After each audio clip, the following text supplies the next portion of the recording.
Urban explorers of Reddit, what is your creepiest, most horrifying experience? Story 1. Went to an abandoned hospital. There was a large square staircase spiraling up to the roof on the outside of the building, locked steel door at the bottom, so the only way up was to climb on the outside up to the first landing. My buddy boosts me up, I climb over, and there's a sleeping bag with a steak knife next to it on the landing. I call down, we're definitely not alone here, dude. No, but it's cool, says a voice behind me, scaring the shoot out of me and causing me to jump and whirl around. There's a young, dirty, homeless-looking guy standing there, coming down the stairs from above, hands up, palms out. Didn't mean to scare you.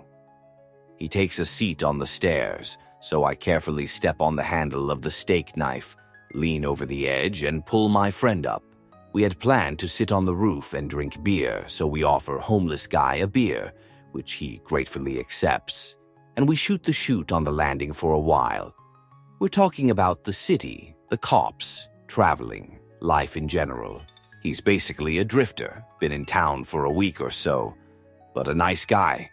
Things are going pretty well when he asks, "You guys are human, right?"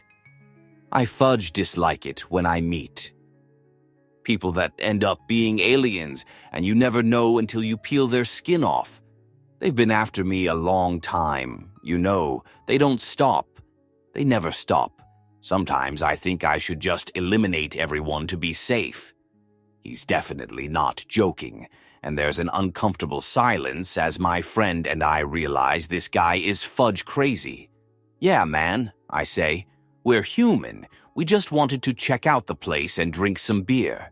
We're gonna go ahead and move on now. We definitely don't want any trouble." He just stares in silence, so we leave him the last beer, carefully back up to the railing, jump down, and walk away very quickly, constantly looking back over our shoulders. The entire time he's just standing there, still and silent, watching us leave. That place is still abandoned 5 years later, and we've never been back. I'm not a believer in the supernatural, but humans can be deceptive and dangerous in ways you can't see coming. Answer: holy shoot. This guy seemed chill, but meeting people like him is what makes me tense when reading these stories. Ghosts? Monsters? Screw that, I'm worried about meeting some unpredictable creep or a Satanist mid-ritual. Also serial killers. I wonder how many of these ilk I pass in normal places every day. Definitely don't want to meet them anywhere, especially alone in a dark, abandoned building. That's a cool story for sure, though. Story 2. A group of my friends and I explored an abandoned asylum, mental hospital a couple years ago in the OKC metro, very unsafe at night for silly college freshmen like ourselves. The first experience we had was all of us taking our merry time enjoying the darkness and generally fudge around. You have to come in through a broken window, and we were all gathered at the window just being dumb when we hear loud, echoing footsteps down the hall running towards us. We all did that. Who the heck isn't here? Who's messing with us? Look and turn, and after realizing we're all present and none of us are, sprinting down a dark, abandoned hallways, booted out of there. The second time, we could hear a group of people messing with us, jumping from around corners and such, but they never got too close. We assumed it was an animal at first, but got brave and realized it was a person. We managed to catch them, and after staring at a collection of seemingly drugged-up 20-somethings who begged us for cans of paint and cigarettes, we got the not-so-good vibes, finally, you say, and tried to leave. The leader of the haunted asylum cronies asked if we had jewelry, which we denied. He then said, "The creepiest thing I've heard in my life. I like jewelry. I take it off the girls here when they sleep." We fudge, bolted, edit, an extra detail and grammar. Story 3. Nothing big, but I was once exploring a drainage tunnel with friends. We were pretty deep inside of it and turned a corner to see someone leaning against the wall with a hat on. It ended up being a sandbag someone dressed up, but scared the shoot out of me because it was pretty deep in there. There were pants and shoes and a jacket with a hat on it. I don't know what they did to make the jeans look like legs because I didn't touch it or go back. A friend of mine went back and told me it was a sandbag and I was already done for the day. Answer: in high school, I, along with a friend, pranked a couple of buddies by placing a fake body with a mannequin head, shirt, jeans, and shoes in a storm drain tunnel. I knew a makeup artist and he gave me the recipe for fake blood, so we splattered the entire area around the body with blood. We placed the body around a turn so that it would be the first thing you saw once you walked around the corner. There were 2 storm tunnels side by side, and they were large enough that you could walk fairly quickly, but you couldn't run because you would hit your head. We made a bet with the other guys and decided to race. Everyone had flashlights, and my buddy and I only walked for a few minutes before we turned back because we knew they would flip out and start running back once they found the body. I feel bad doing what we did, but other than one of them hurting his head because he ran so fast out of there and the other one shoot himself, they were surprisingly good sports about it. Story 4. We were kids exploring an underground flood channel. There were spots we could climb up and dangle our arms out of the storm drains on the street, but that required crawling up weird diagonal tunnels. There was 4 of us, maybe 12 years old. 1 flashlight. The walls were all graffitied with a lot of gang stuff and even warnings to turn back. Blah, blah, blah. We just took it as other kids that were bored. We got to the spot where the ceiling angled down quite low to the point the opening was so small we had to crawl to continue. Challenge accepted. It looked like it opened up again shortly. So we crawled through 5 or 6 of the low area, and when it opened back up, it looked like we were in a large round concrete pipe before it was square or rectangular. Still lots of graffiti. We started yelling and playing with the echoes, then we thought we heard something, so we got quiet. Then a real loud, "You are going to fudge die," came echoing from the darkness. The kid with the flashlight ran so fast, and the rest of us were left in absolute darkness. Anyways, this was the first time we went past the low spot, but the last time we went down there. None of us died that day, Thea. Rest of us ended up quietly and slowly walking out in the darkness. Story 5. I've got a few. Scary, but not creepy scary. We were exploring an old power plant. I was going into the control room while my friend continued down the hall. Suddenly, a part of the building collapsed. I immediately assumed something happened to my friend. Man, was I glad when I saw he was unharmed. The collapsed part, while exploring an abandoned steel factory, we went around the corner into the next hallway when we came face to face with what appeared to be a security guard creep. At first, my heart dropped until I saw it was only a dummy. The dummy. Story 6. Not urbex. Rurex, I suppose you could call it. I was working on a project for a photography project, and there's a massive forest up a mountain near where I live. Said forest contains an abandoned hospital that was shut down after an unexplained passing. No, I am not joking. So it's a shoot day, weather-wise. I'm in a woods with a camera and a packed lunch, ready to go a-wandering. After a few hours, I found a small camp with some abandoned tools, including a massive bolt cutter. Someone had tried to destroy them in a fire, but that was a no-go. Maybe 200 to 300 meters away, I found a burned-out car. Not an uncommon sight in the area. Kids buy super shoot, clapped-out bangers, and trash them up there. Not far away, about running distance, I found a pair of women's jeans, and a little bit further away from that, maybe 5 meters or so, there was a pair of panties hanging off a low branch. They'd clearly been there for a while. I'm not sure how long underwear would last exposed to Irish weather, and these were right out in the open. But a few weeks, maybe? Pretty creepy, finding all that all alone in the woods. I flipped through local news for anything on any break-ins or assaults or anything suspicious and couldn't find anything that had happened recently. I did contact police, but they pretty much told me it was just littering. No actual evidence of any wrongdoing. Answer: unrelated. But my family went to Ireland about a month ago. Dad scrapped a car on the first day trying TI Park. We spent 30 minutes or so trying to find the owner or contact the police. Locals kept insisting not to worry about it and move on. We left contact information, but it was so different from what I would normally expect. US. Are cops just super chill over there? Story 7. I had one creepy experience I already told, but my friends who always go exploring told me about this time they were just following a trail that went into the hills, and after almost reaching the freeway, they ended up near an old closed-up train tunnel. They were able to squeeze through some loose fencing, and after wandering through with nothing of interest, they eventually came to a bunch of shipping containers. They told me that when they glanced inside, they saw a ton of guns and ammo in one, and just a shoot-ton of heavy boxes in the rest. After a few minutes of checking it out, they heard voices from further down the tunnel coming closer, so they gore out of there. They also said it almost smelled like the ocean towards the end, so the tunnel might have let out near the beach. Edit update. Some added clarification for those who asked.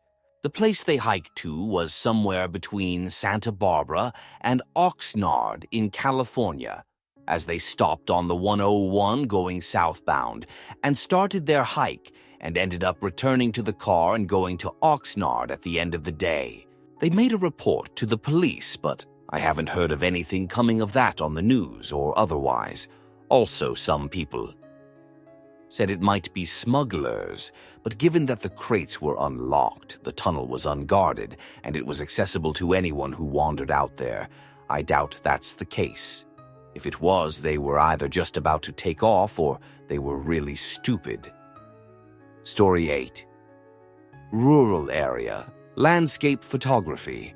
Happen upon a long abandoned house and set up to snap a few images. Look in window. It is perfectly furnished. Piano with music open, fishing gear, wood stove with firewood nearby, magazines on coffee table, jackets on coat rack, roll-top desk, open with neatly stacked papers, family photos, small kitchen table with red top and matching chairs, and one is pulled out. It was all covered in inches of dust. It looked like someone walked out in 1950 and never returned. Story 9. Last winter, I went into this abandoned parking lot under a closed shopping mall. It had 2 levels. The upper level had a bit of sunlight going in through the windows, but the lower level was pitch black. I made my way down this wide ramp that the cars would use, and I decided to have a look at the bottom level. After turning my flashlight on, I noticed that the space was huge, much bigger than the upper level. I remember how the light danced through the many supporting pillars and casted vivid shadows.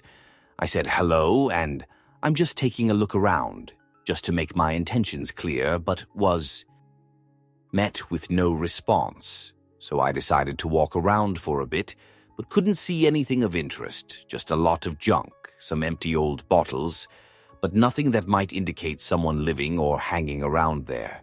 The place seemed completely abandoned. However, this uneasy feeling that someone might be hiding in the pitch-black shadow of one of those pillars took the better of me, and I climbed back up the ramp. I left taking different route and passed under an overhead clearing that snow had fallen through.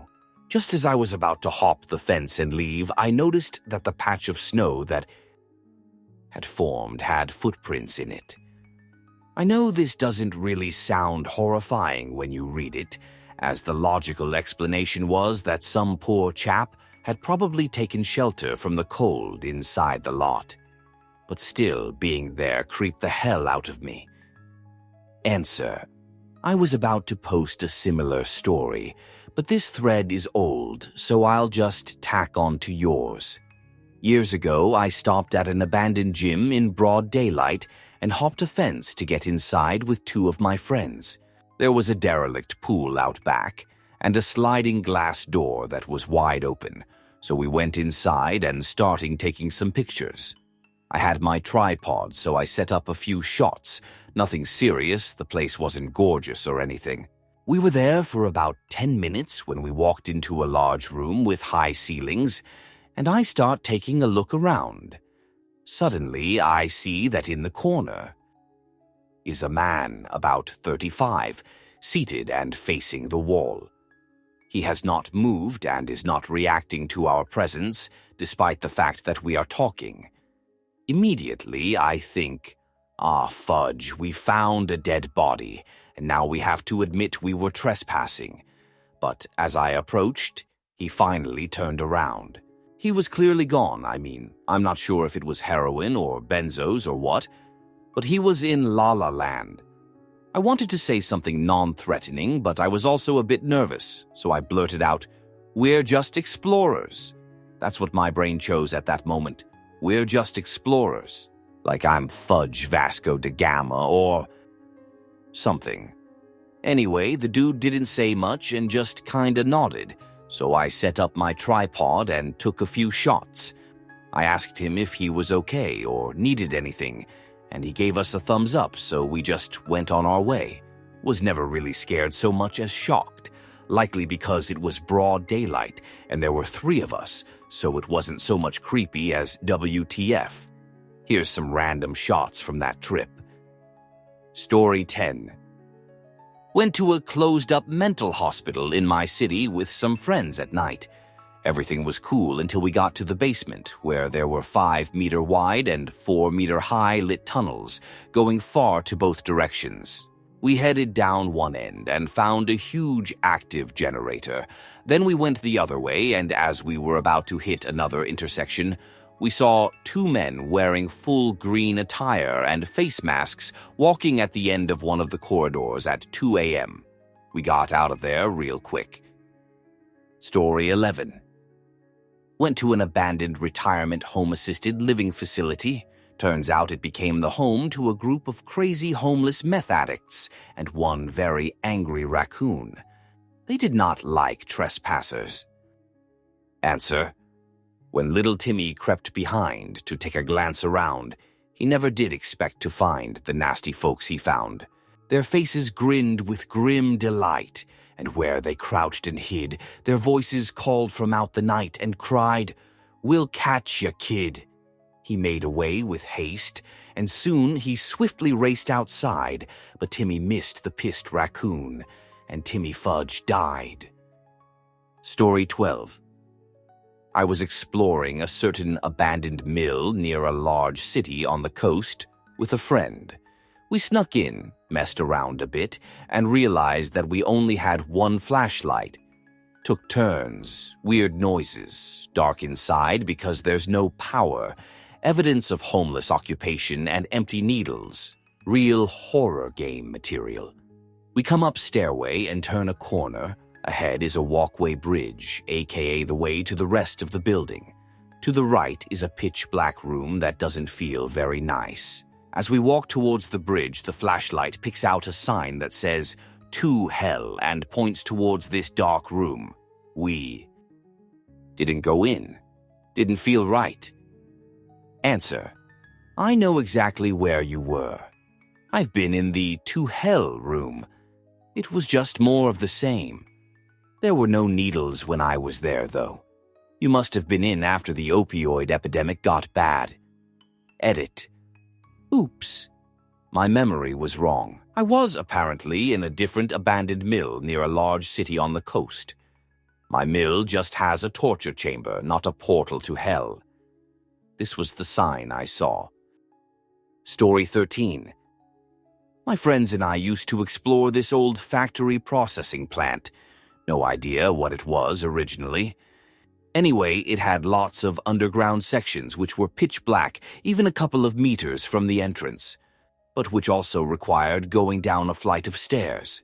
One time we found a burned-out car 2 or 3 levels down. No idea how it got in there, but that was kinda creepy. Another time we found a hole. We didn't bring torches, flashlights with us because we're idiots, but we had lighters and were trying to figure out what the hole was or if it could lead anywhere. We put a stick in there and it ended up being at least 6 feet deep, but we also learned that it was full of some liquid and, if we had fallen in, could have easily drowned in the dark. Another time we went a couple of levels down and one of us, at the bottom, started screaming shrieks of absolute terror, and the rest of us thought we were all going to be taken down. We all started running. Everyone was screaming at this point. There was this sludgy chute on the ground, and some of us slipped and fell just like in a god-darn horror movie, slipping and sliding, our limbs out of control. Again, there's 6 people screaming. Bloody fucking takedown with absolute fear and terror on their faces, so we all thought we were going to get takedown. Turned out a bird had made a nest down there, and my sister got spooked and my friend screamed like a meanie. Story 14. There was an abandoned hotel I was checking out. Gained access through a blown-out window near the indoor pool.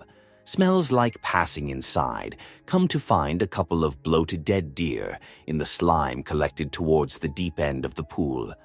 That should have been my sign to go. I make my way into the lobby and banquet areas, come across a couple of raccoons and squirrels who scurry away swiftly.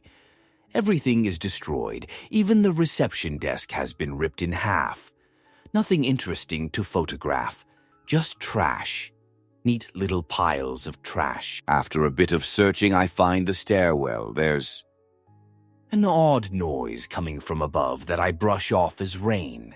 I decide to skip a couple floors because they're probably in the same condition as the lobby, and a lot of the exterior windows had been blown out.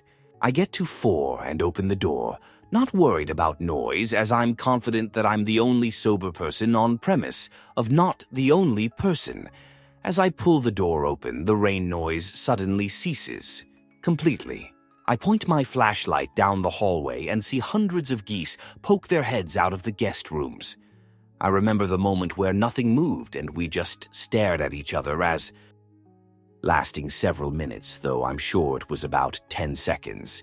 Here I am, in the middle of the hall, geese of abandoned luxury, staring me down. Once the initial shock of the sight wears off, I remember I'm only looking at half of the floor. Behind me, the geese aren't pulling a deer in the headlights. They're coming towards me. Time to go. I close the stairwell door behind me, only muffling the cacophony that erupted once I moved. As I hustle down the stairs, I realize the signs were there. Goose shoot everywhere. I hit the lobby and turn towards the pool where a group of geese has collected, as if they were trying to trap me. Luckily, they're just dumb birds.